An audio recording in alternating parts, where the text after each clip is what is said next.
लक्ष्मण जी हमारे साथ मौजूद भी हैं।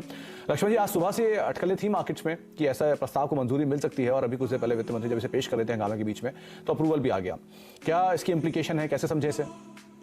देखिए, इसका सीधा सा मतलब ये है कि सरकार ने जो है एक और महत्वपूर्ण खबर ये आ रही है कि ऑप्शन बेचने पर सरकार ने सिक्योरिटी ट्रांजैक्शन टैक्स बढ़ा दिया। पहले 1 करोड़ रुपए तक के टर्नओवर पर सिक्योरिटी ट्रांजैक्शन टैक्स 1700 हुआ करता था, अब उसे बढ़ा करके 2100 रुपए कर दिया गया है। तो ये एक बड़ा महत्वपूर्ण निकल कर आ रहा है। तो इस तरह से कई महत्वपूर्ण बदलाव के साथ फाइनेंस बिल को मंजूरी मिल गई। एक और बड़ी खबर से पहले आपको जहां long term capital gains tax देना पड़ता था, अब आपको short term capital gains tax देगा। इसका मतलब ये हुआ कि जितनी आपकी आमदनी होगी वो आपके इनकम में जुड़ जाएगी और इनकम टैक्स जिस स्लैब में आते हैं उसके हिसाब से देना पड़ेगा।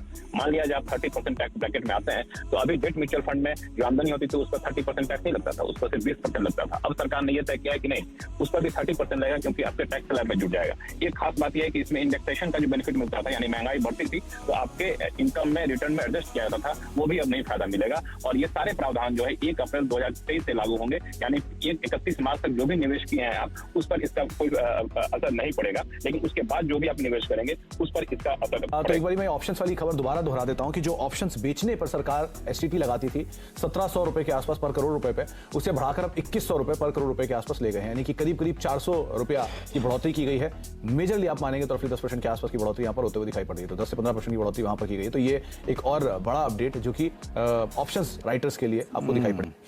इनफैक्ट इसके ऊपर और डिटेल ये आ रही है कि जो ऑप्शन राइटर्स हैं उन पे 23.5% एसटीटी बढ़ाया गया है और कमोडिटी फ्यूचर्स बेचने वालों पर 25% एसटीटी बढ़ाया गया है। तो ये लेकिन राइटर्स के ऊपर है। ऑप्शंस में, इक्विटीज में और कमोडिटी फ्यूचर में अगर आप फ्यूचर बेचते हैं तो करीब 25% के आसपास का एसटीटी वहां पर बढ़ा दिया गया। तो कुछ डिटेल्स जो कि फाइनेंस बिल से अमेंडमेंट में आ रही हैं और वो अमेंडमेंट की जो तमाम डिटेल्स हैं, चाहे ऑप्शंस पर हो या कमोडिटी फ्यूचर्स पर हो या फिर डेट म्यूचुअल फंड से रिलेटेड जो वो अपडेट आप अभी देख रहे थे, यानी कि long term capital gain tax का जो फायदा था वो डेट म्यूचुअल फंड के लिए नहीं एप्लीकेबल होगा।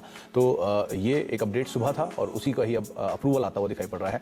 एलटीसीजी के साथ इंडेक्सेशन का फायदा भी नहीं लागू होगा। तो ये कुछ अपडेट्स जो कि रिसेंटली फाइनेंस बिल में म्यूचुअल फंड के लिए प्रस्ताव की बातचीत थी और वो प्रस्ताव का अप्रूवल भी आ चुका है।